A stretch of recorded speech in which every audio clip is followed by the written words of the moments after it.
Boa tarde, pessoal. A graça e a paz do nosso Senhor Jesus Cristo. Eu queria fazer um desafio para que vocês viessem todos para cá, ficassem aqui de frente comigo.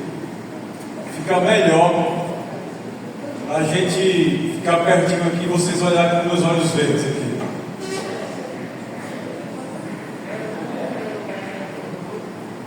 Vem.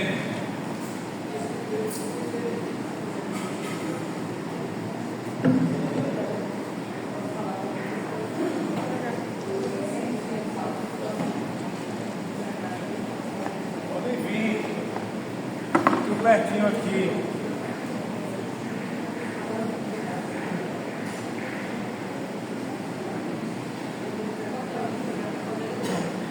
Fiquem aqui perto. Se alguém pudesse trazer água para mim, ficaria grato.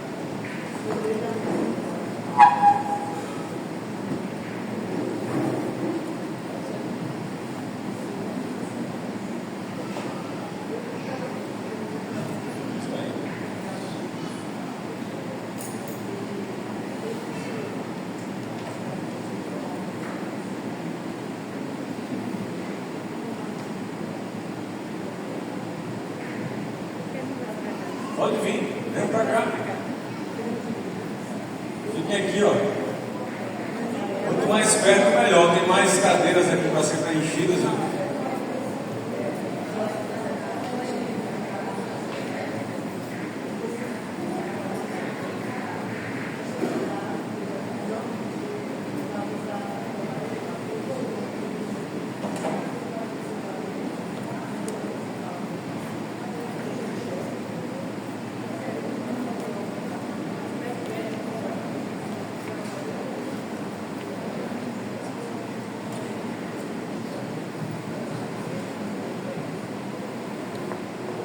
Boa tarde a todos, sejam todos bem-vindos. Eu me chamo Alan, sou pastor da igreja e recebi o convite do nosso irmão para transmitir um pouco da palavra para vocês. E agora, nesse momento, eu irei compartilhar com vocês um pouco da minha experiência de fé. Ok? Então, antes de abrirmos a palavra, eu quero fazer uma oração para a gente estudar um pouquinho a palavra e compartilhar um pouquinho da minha experiência. Vamos fechar os olhos e orar com Deus? Maravilhoso Deus, nesse momento, Pai, nós iremos abrir a palavra, extrair algumas lições do texto da Bíblia e compartilhar um pouco da minha experiência com os nossos irmãos, a nossa experiência de fé.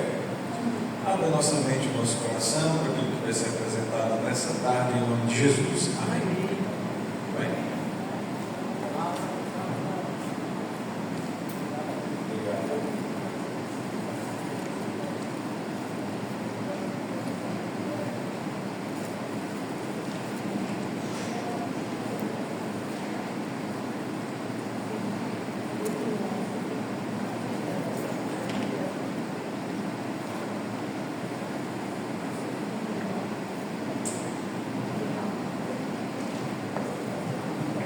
Bem, hoje de falar de reavivamento, e eu fico me perguntando, né, quando esse reavivamento vai acontecer? Eu tenho 46 anos de igreja, 46 anos de idade, e eu digo que eu nasci na maternidade. Quando você nasceu na igreja, eu digo, não, eu nasci na maternidade, eu não nasci na igreja, mas eu cresci nessa igreja, e eu acredito nessa igreja, eu acredito na mensagem também, amém? E acredito na palavra. E eu fico analisando a história, analisando a promessa, e eu fico me perguntando quando esse reavivamento vai acontecer. O que é preciso para haver o reavivamento? Se a gente analisar o texto bíblico, se nós pegarmos o livro de Atos, e se nós estudarmos o livro de Atos e percebermos os detalhes do livro de Atos, a gente vai perceber quais os princípios para esse reavivamento. Então, eu quero compartilhar um pouquinho com vocês essa experiência minha, pessoal, é claro. E quem sabe ajudar vocês na caminhada de fé de vocês. Né? Nós temos muito o que falar. Eu passei 46 anos de fé e nunca me imaginei que ia me tornar pastor dessa igreja. Nunca qual foi a minha intenção, mas eu estou aqui pelo chamado. De Ronaldo, né? Certo? Mas eu estou aqui pelo chamado. Eu nunca imaginei que ia me tornar pastor adventista. Mas eu estou aqui pelo chamado. Deus me fez o chamado. E se fosse pela minha vontade mesmo, eu não seria pastor adventista. Mas, com o passar do tempo, eu fui negligenciando as regras básicas da fé. Que não vale a pena falar tudo, mas eu negligenciei a regra básica da fé. Deixei de orar, deixei de ler a Bíblia, deixei de me envolver nos projetos da igreja, e assim eu fui desanimando, fazendo com que o vírus do desânimo chegasse à terra, né? Mas eu só não deixei de fazer uma coisa. Eu deixei de ler a Bíblia, deixei de me envolver nos projetos da igreja, deixei de orar, né? E só não deixei de fazer uma coisa, que foi ir à igreja. Foi a única coisa que eu não deixei. E foi a minha salvação, né? A minha salvação.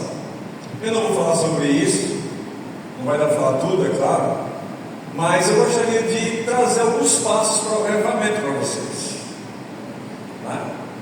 E a promessa está em Atos capítulo 1, verso 8, que todo mundo conhece. O que é que diz lá em Atos capítulo 1, verso 8? Mas recebereis poder ao descer sobre vós o Espírito Santo, e sereis minhas testemunhas, tanto em Jerusalém como em toda a Judéia e Samaria e até os confins da terra, né?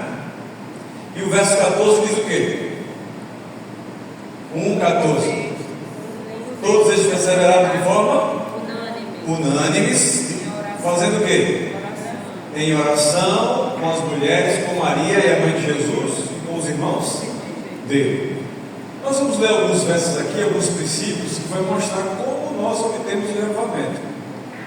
E que esse arrependimento é uma promessa, está escrito, uma promessa do Senhor Jesus Cristo, e que nós precisamos trilhar esses passos do arrependimento para o arrependimento acontecer. O problema é que nós vemos esse arrependimento uma coisa muito distante, né? Eu aprendi alguns textos da irmã White, fico observando o verdadeiro arrependimento da verdadeira piedade, né? A chuva serôdia, quando é que vai acontecer isso? Eu fico imaginando. A gente às vezes observa isso algo muito distante, né, de nós.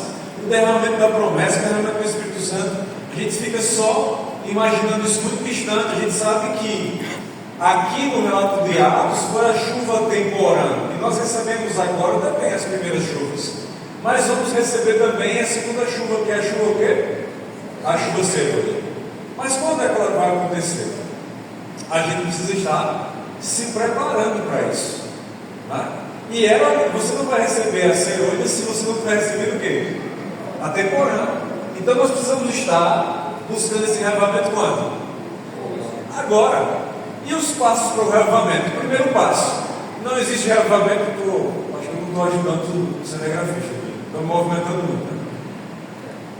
Não, a irmã diz que não vai haver arrependimento sem o quê? Sem oração. Sem oração não vai haver. E também precisa haver também uma reforma. Mas eu vou falar o primeiro, a oração. Ela disse que não vai haver arrependimento sem oração. Então nós precisamos orar o quê? Mais. Precisamos orar mais, pedindo esse arrependimento.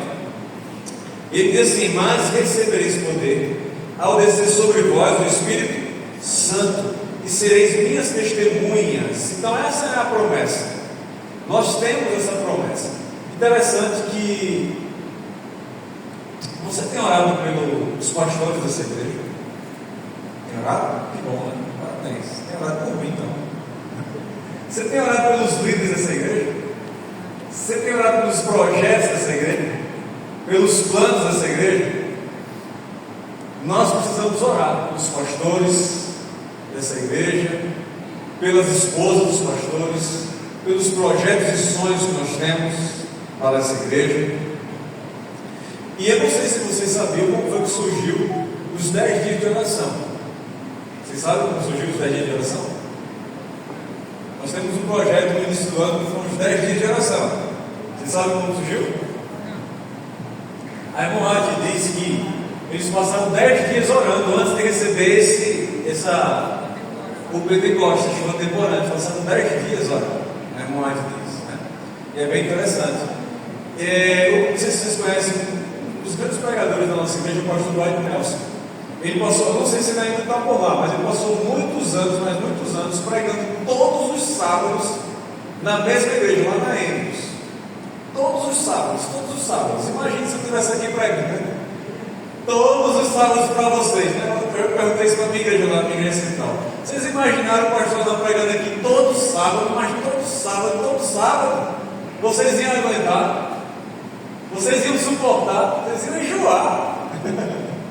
Como é? Aí a pergunta é: como é que o pastor Dwight Nelson estava pregando? Não sei se ele continua lá, mas ele passou muito tempo pregando na mesma igreja, todos os sábados, e perguntaram para ele o que ele fazia para manter esse nível de pregação e manter todo sábado, e a igreja lá todo sábado ouvindo o mesmo pregador.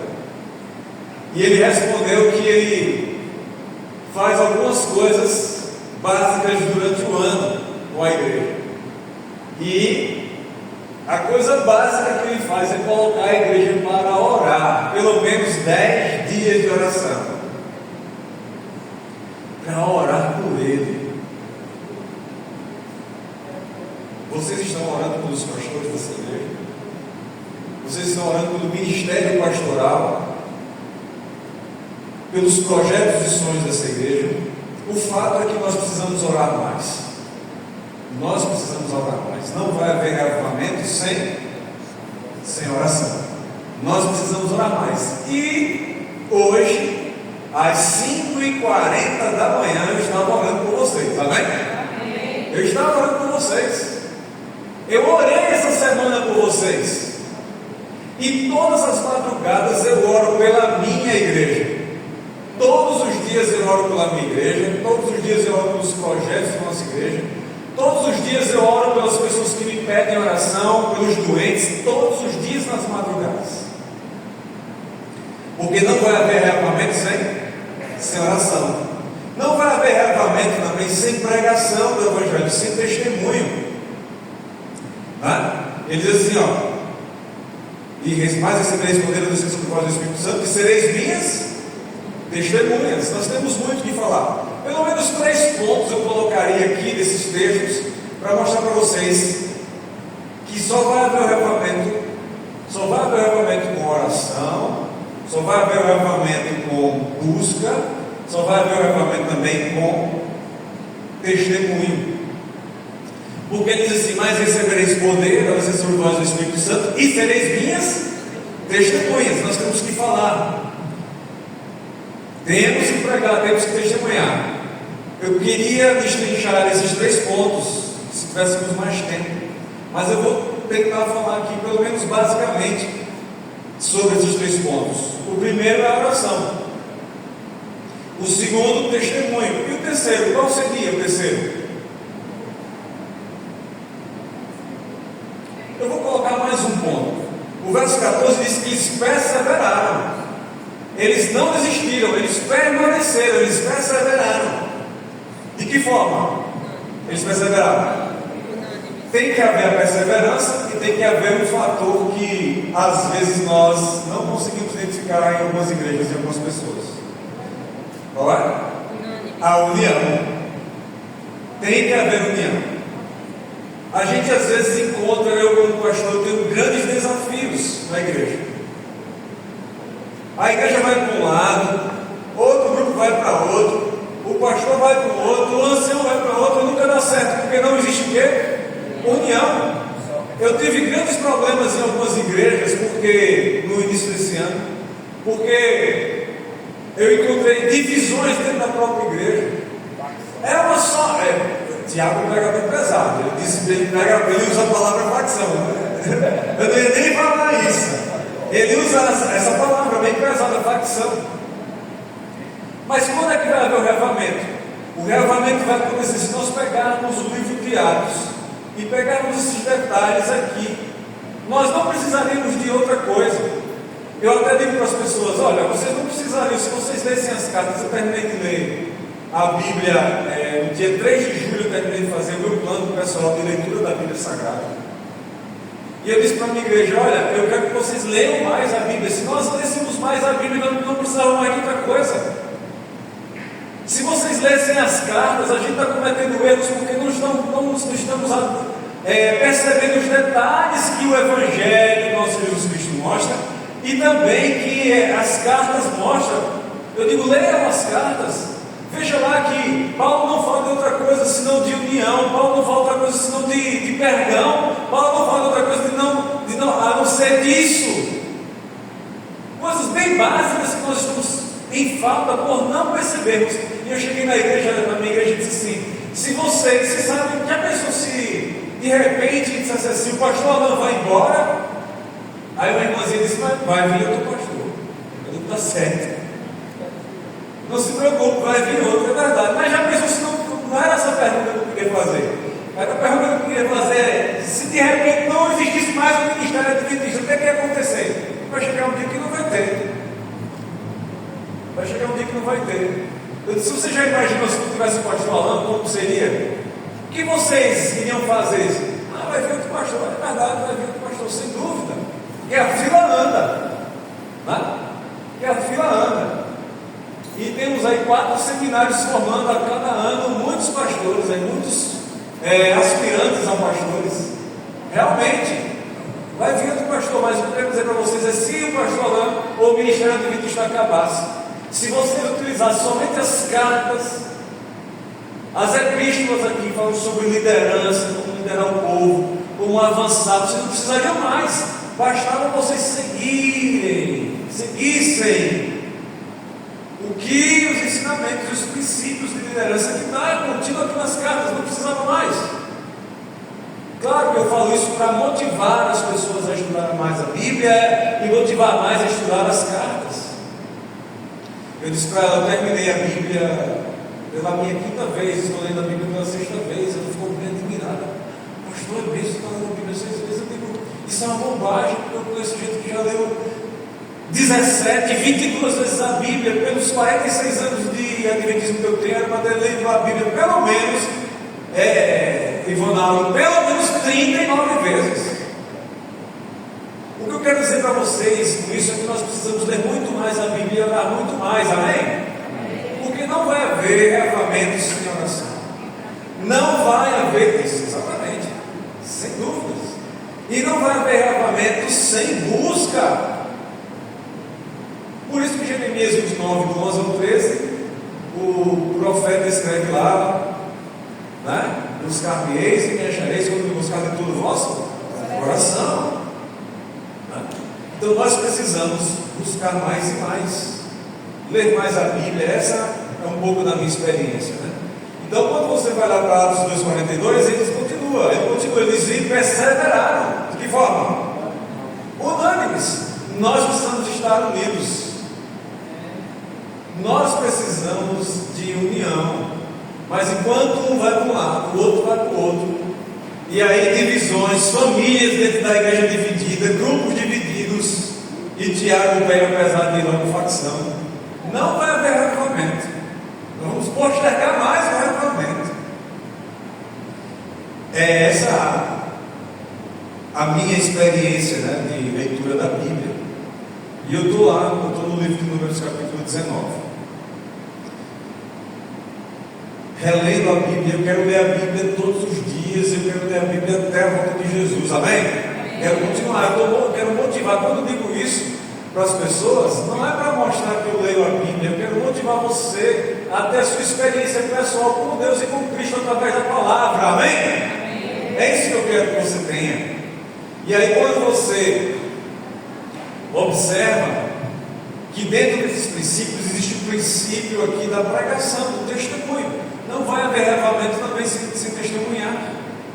A gente às vezes visualiza o reavamento algo distante, o reavamento somente para Rinaldo, para Ronaldo, é tal tempo. Eu não dou do pastor? Adriano? Isso aqui é Ivanaldo. Ivanaldo, Rinaldo é irmão meu, né? Erinaldo é irmão dele. Adriano. Então o que acontece? A gente às vezes observa o reavivamento muito distante, só para o pastor Alain, só para o Ivonaldo, o Erinaldo, o Adriano, e a gente esquece de que esse reavivamento tem que ser real na minha vida. Eu que tenho que buscar. Eu não posso ver esse reavivamento algo distante. A gente sabe, quando a gente estuda os eventos finais, vai ter uma sequência de eventos que a gente sabe. Mas a gente precisa perceber que esse reavivamento, lá dessa promessa, foi feita para mim e para você. Você crê nisso? Sim ou não? Sim. Sim. Agarre essa promessa. Porque senão não vai ter sentido você estar aqui. Agarre-se essa promessa. E aí a gente parte para o terceiro ponto, que é a pregação do Evangelho. A gente precisa estar envolvido na pregação do Evangelho. A gente precisa estar testemunhando de Cristo. Né? E quando a gente vai para o capítulo 3, você vê, na realidade, final do capítulo 2, você vê a pregação ali de Pedro e quase 3 mil sendo convertidos para a honra e glória de Deus.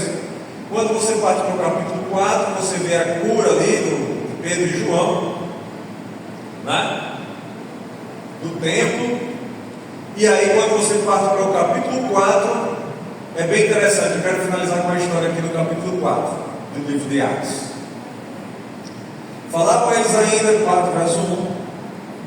Falar com eles ainda ao povo quando sobrevieram os sacerdotes, o capitão do templo e os saduceus, ressentidos por ensinarem eles o povo e anunciarem em Jesus a ressurreição dentre os mortos, porque vocês sabem que eles não acreditavam na ressurreição. E os prenderam, aí ó, perseguição, né? Recolhendo-os aonde? Do cárcere no dia seguinte, pois já era tarde, muitos, porém, dos que ouviam a palavra e aceitaram, subindo o número de quase quantos? Quase 5 mil. Eu acho linda essa passagem, eu acho maravilhoso, capítulo 3, capítulo 4 de Atos, onde mostra ali a experiência profunda do reavivamento. Quando eles estavam ali unânimes em oração, eles recebem, quando eles saem da pregação do Evangelho, porque também não vai haver reavivamento sem pregação. Eles saem da pregação do Evangelho e ali eles saem curando as pessoas. Aquele homem é curado na porta do templo. E aí começa a perseguição. Eles começam a ser perseguidos. E aí são presos, são postos dentro das autoridades para ter que provar sua fé. E aí eles não calam. Eles não calam. Eles continuam firmes, pregando. E aqui no capítulo 4 do livro de Atos tem uma das, eu posso dizer, não vou dizer a maior declaração da Bíblia Sagrada, mas uma das maiores, mais bonitas declarações que nós já vimos na Bíblia Sagrada, no capítulo 4. Capítulo 4. Vamos ler o 10 e o 11, né? Porque a gente vai se situar. Ali, Pedro está sendo interrogado, ele está preso, está sendo interrogado. E aí ele diz assim, ó: tomai conhecimento vós, todos e todo o povo de Israel, que em nome de Jesus Cristo Nazareno, a quem vós crucificastes, e a quem Deus ressuscitou dentre os mortos, sim, em seu nome é que este está o quê? Curado perante vós. Porque eles começaram a perseguir, porque Pedro e João faz a cura lá no templo, e eles não querem que Pedro e João façam aquilo, ou preguem, ou façam qualquer coisa em nome de Jesus. E aí Pedro e João fazem essa declaração, uma das declarações mais bonitas da Bíblia. A gente poderia citar vários versos da Bíblia de declarações maravilhosas, João 3,16 e assim sucessivamente, mas essa declaração aqui é incrível, uma declaração que me reaviva, que toca o meu coração. Diz o verso 11: este Jesus é a pedra rejeitada por vós, construtores, a qual se tornou a pedra, o quê? angular. E aqui o verso 12 está a mais forte declaração. Ele diz assim: e não há salvação em nenhum outro, porque abaixo do céu não existe nenhum outro nome dado entre os homens pelo qual me importa que sejamos o quê? Salvos. Amém? Glória a Deus. Quando eu leio esses versos, eu fico renovado pelo amor de Deus, pelo poder de Deus. Eu tenho cada vez mais a certeza da salvação em Cristo Jesus. Você crê nisso? Amém. Mas ele não só continua, ele não para aqui, ele continua. Quando Pedro e João fazem essa declaração, aí aumenta a revolta, aumenta a perseguição. Eles querem realmente acabar com eles dois. Mas, olha bem, aquele posicionamento de Pedro e João causa também, em contrapartida, o reavivamento da igreja, amém?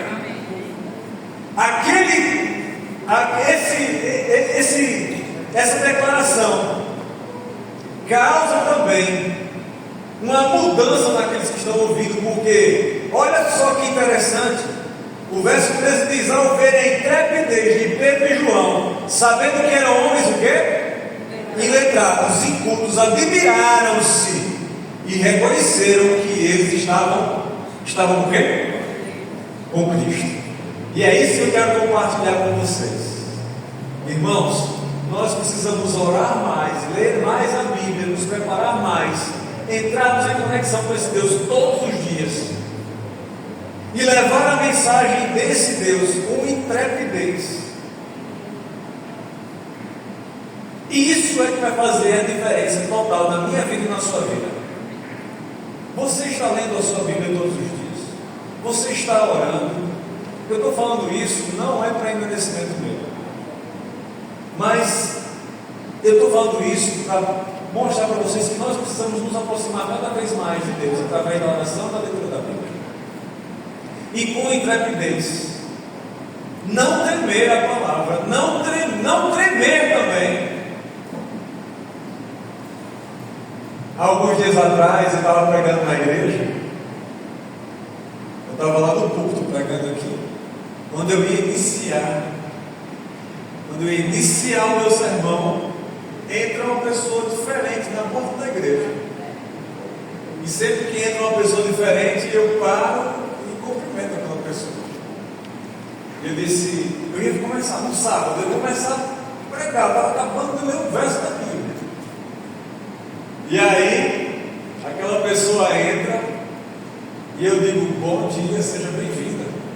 Mas ela estava muito agoniada, muito angustiada. E eu digo, pode entrar, entre. E ela não só entrou, como ela entrou, eu fui bater no púlpito onde eu estava. Foi muito interessante. Vou lá. E ela disse, pastor, por favor, me ajude. Eu estou precisando de ajuda, eu estou vindo de casa, a minha casa está cheia de demônios, então dá para ouvir eles daqui. E eu olhei assim e disse, muito bem, vamos ajudar. O senhor pode me ajudar? O senhor pode ir na minha casa agora? Eu posso.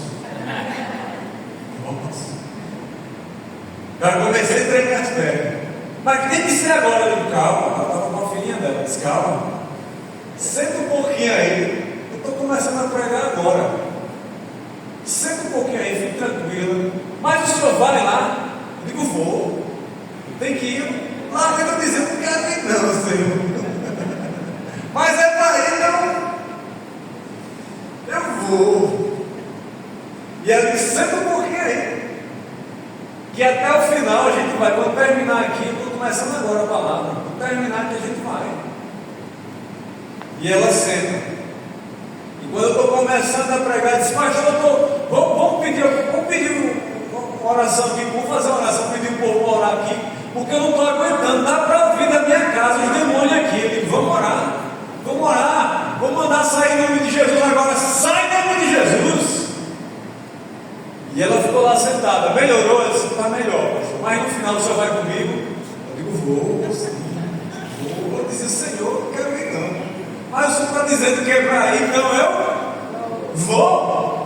Porque a palavra está dizendo que eu tenho que ter intrepidez, eu tenho que estar firme na promessa. E se o Senhor disse que é para ir, eu vou. Mesmo me tremendo e com medo, mas eu vou. É fácil, irmão? É fácil? Não é fácil. E eu disse: Senhor, o Senhor disse que era para ir, eu não quero ir não, mas eu vou. Eu estava com a minha esposa. E eu estava com essa Bíbliazinha. Essa Bíbliazinha, eu amo essa Bíblia. Bíbliazinha velha, surrada. Eu queria trazer a Bíblia da minha esposa para vocês também conhecerem a Bíblia dela. Surrada, toda arriscada. Eu estou mostrando isso aqui, não é para me mostrar não, é para dizer para vocês que nós precisamos orar mais, ler mais a Bíblia, porque não é fácil, nós estamos numa guerra espiritual, é o grande conflito, amém? Eu disse: Senhor, se o Senhor quer que eu vá, eu vou, mas eu não queria ir não.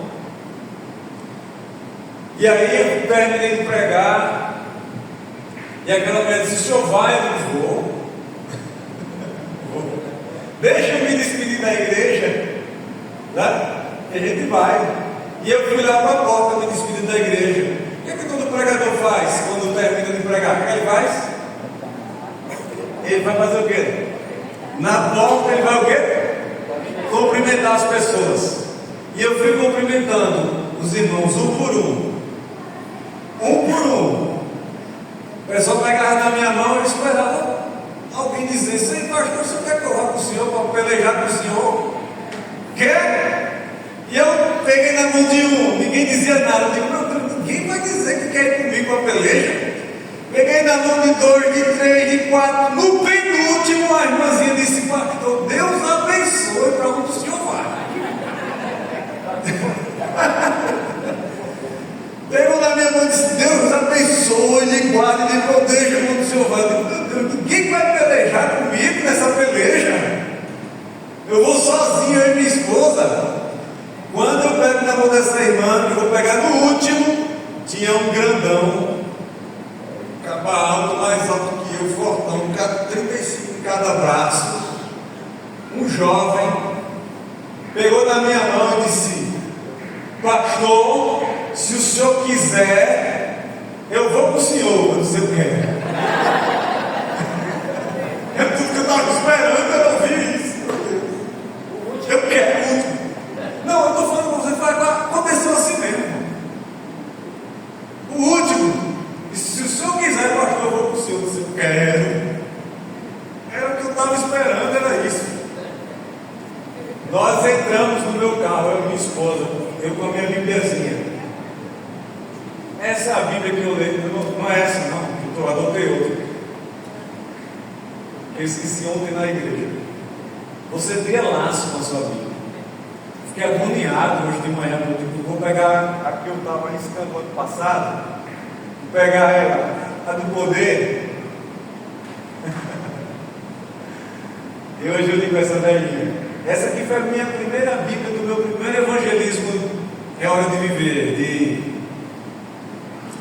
estágio do teológico. Foi um presente que eu ganhei. Eu tenho até a dedicatória, que foi do meu primeiro evangelismo. Batizaram 14 pessoas lá em Aracaju. E eu adotei, eu tenho várias Bíblias, sem dúvida, em casa, mas você sempre vai adotando uma, né? E eu adotei esse ano uma nova Bíblia que eu tinha guardado, a Bíblia Chat. Já perdi outras também, tem outras riscadas em casa, tem outras sem capa, velhinha, do dia a dia que eu visito, que eu derramo as lágrimas todos os dias quando eu estou fazendo a minha meditação. Que é aquela Bíblia que você tem ela estimada, que você agarra ela para ouvir a palavra quando você acorda. Com essa Bíblia assim, Senhor, se o Senhor disse que era para ir, eu não queria ir não, mas eu vou. Eu vou, por tua palavra eu vou. Por tua palavra eu vou. E eu levei essa Bíbliazinha, eu fui. Ela entrou no carro, minha esposa, e o jovem foi de moto. E a gente foi, nós fomos. E a filhinha dela também. E ao chegar lá, ela morava num quartinho, eu não sei como é que chama, uma vilazinha aqui. Tem uns quartinhos nas casas com quarto e sala só, não sei como é que chama aqui. kitnet, né? Lá na minha terra chama de quartinhos, assim. E ela entrou e disse: pastor, olha, vamos aqui no meu quarto. Olha aqui no telhado, eles estão aqui. O senhor está ouvindo, eles estão aqui. E eu não ouvi nada. E vamos orar. Dá as mãos aqui. Vamos orar. Dei as mãos aqui com ela. Olha, eles estão aqui no telhado. Demos as mãos. O jovem também deu as mãos, minha esposa, nós demos as mãos e oramos, e aquele negócio mal foi embora em nome de Jesus, amém? Não foi para a glória do Alain, nem para a glória de ninguém, mas foi para a glória de quem? De Deus, para a glória de Deus, porque Deus quer que você tenha intrepidez. É o que diz lá em Atos, que esse povo, ao ver a intrepidez de Pedro, é fácil, irmãos? É fácil? Não é fácil, mas Deus disse que Ele está com você, e Ele diz que você deve ser intrépido, não tremer, ser firme. Eu estava lá com tremendo dizendo: mas eu consegui. Não foi fácil. Eu confesso para vocês, no meu trabalho tem outras experiências que não dá para contar para vocês, mas nesse trabalho que é um ministério, se é uma coisa que eu não acho boa, mas eu vou assim mesmo, é um tal de uma exorcizar a pessoa. Já tive alguns momentos que, quem sabe, outro dia eu conto essas histórias. Isso é terrível. Por isso você tem que estar o quê? Preparado com oração. Quando você fala dessa forma, está pregando na igreja de Ponta Negra, uma igreja saudável, nós temos lugar de 50, 60 nesse dia que ele está pregando, e uma irmã entrou apavorada, né? Que a irmã dela estava com demoniado. E aí a gente falou para o pessoal, vai à igreja: não, quando ele sair daqui, acabar, a gente vai lá. 60, 70 pessoas. Chegou lá na frente, vai ir, só que assim. E os 60 coloquei de embora, só que nós fomos 5. E a mulher estava com uma legião, ela estava com muitos demônios. A gente orava, ela apertava e o corpo saiu. E graças a Deus, mais de uma hora de oração, de joelhos, eu louvando, ela olhou para mim assim e adormeceu no meu ombro. Nós temos ela botando na cama, mas não é um trabalho fácil. Ela tem que ir com segurança. A primeira coisa que a gente disse: olha, esse povo não te pertence, nós viemos aqui para te expulsar. Aí você entra com autoridade. Agora você está com a cara uma pessoa dessa, vem aqui, aí o demônio vai vir na tua cara. É por isso que nós precisamos ter outras histórias que depois a gente pode contar. É por isso que nós precisamos estar alicerçados na palavra de Deus, na oração e na busca pelo poder de Deus. Agora eu falo isso e repito mais uma vez, irmãos, não é para glória minha, é para a glória de Deus. Porque nós precisamos trilhar os passos do reavivamento. Não vai haver reavivamento sem oração, não vai haver reavivamento sem a leitura da Bíblia, não vai haver reavivamento sem testemunho, não vai haver reavivamento sem perseverança. São esses os princípios que nós encontramos em Atos 1, 8, 14, 2, 42 e diante. Não vai haver reavivamento sem união, não vai haver reavivamento sem busca. Nós precisamos ter intrepidez. E nós só vamos ter intrepidez se nós estivermos na presença dele todo o santo dia. Mas sabe o que acontece? Que a gente precisa também estar atento ao que está em Zacarias 4:6, que diz lá: nem por força, nem por violência. Eu queria forçar a igreja a estar reavivada. Eu queria forçar a igreja a ter um padrão de nível espiritual maior e melhor. Eu queria ter uma igreja melhor, eu queria ouvir bons sermões, eu queria ouvir uma boa música, eu queria um culto mais animado, que isso é tema para outro sermão, mas eu não fazia nada para essa igreja ser melhor. Eu queria receber visita, mas eu não visitava ninguém. Eu queria boa música, eu queria reavivamento, mas não dava os passos para o reavivamento, porque eu queria uma igreja melhor, eu queria bons sermões, eu queria bons pastores, mas eu não visitava ninguém, eu não orava, eu não pregava, eu não fazia nada. Porque o reavivamento tem que começar por quem? Por mim. Mas eu queria forçar a igreja a ter um reavivamento. E aí é outro erro. Porque a palavra diz: nem por força, nem por violência, mas pelo meu Espírito. Está escrito. Você quer sentir esse reavivamento? Sim ou não? Você quer permitir ser transformado por esse Espírito? Sim ou não? Você precisa dar o passo da fé. Você que precisa dar o passo da fé. Você que precisa dar o passo para a mudança. Você que precisa tomar a decisão. O foco não é o pastor. O foco não é o meu irmão vizinho aqui do lado. O foco não é o ancião. O foco não é esse nem aquilo. O foco é eu e Cristo. Eu e Cristo. Então os passos básicos para o reavivamento são esses. Mas o interessante é que a história não termina. Já vai embora, né? Eu já estou terminando, já terminei. E se ela pedisse um lugar para pegar um? Certo. A igreja orou e aquele ambiente tremeu, amém? Vamos fazer esse lugar tremer, vamos fazer a igreja tremer. Quando é que nós vamos fazer isso? Quando é que esses milagres vão acontecer? Na verdade, esses milagres já acontecem porque a gente não fala. Tem milagre na igreja adventista, sim ou não? Sim. Tem, meus irmãos. O problema é que nós não falamos, nós não testemunhamos. Eu poderia falar vários milagres aqui para vocês, mas eu vou terminar agora. Você quer sentir esse reavivamento? Sim ou não? Sim. Ele é algo distante? Ele é algo que vai acontecer só no futuro. A gente estuda as profecias, os eventos finais e só vê no futuro e esquece que é agora, comigo, que depende de mim, depende de eu tomar a decisão, passar a fé, depende de eu dar o passo da fé, tomar a decisão de mudança, buscar esse reavivamento, trilhar os passos do reavivamento. Essa é a diferença. Não fique esperando do Reinaldo, do Ronaldo, do Adriano, do pastor Alain. Faça. Busque. Você quer? Quantos querem? Levanta sua mão de que eu quero. Eu quero. Fique de pé, eu quero dar para você.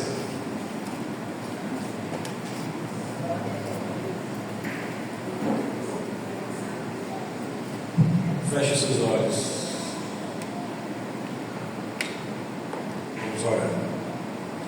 Senhor Deus, aqui está uma parte do teu povo buscando o estudo da palavra, buscando o reavivamento,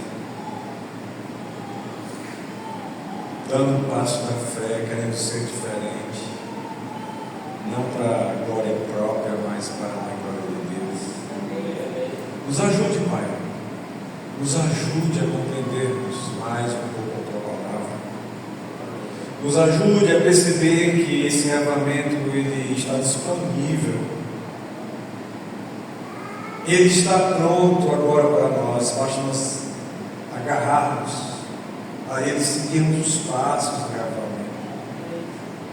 Nos ajude a ter clareza com esse reavivamento, com essa mensagem. Não é nada distante, é agora. É disponível agora. Não é no outro, é em mim. Eu preciso buscar, eu preciso fazer a minha parte.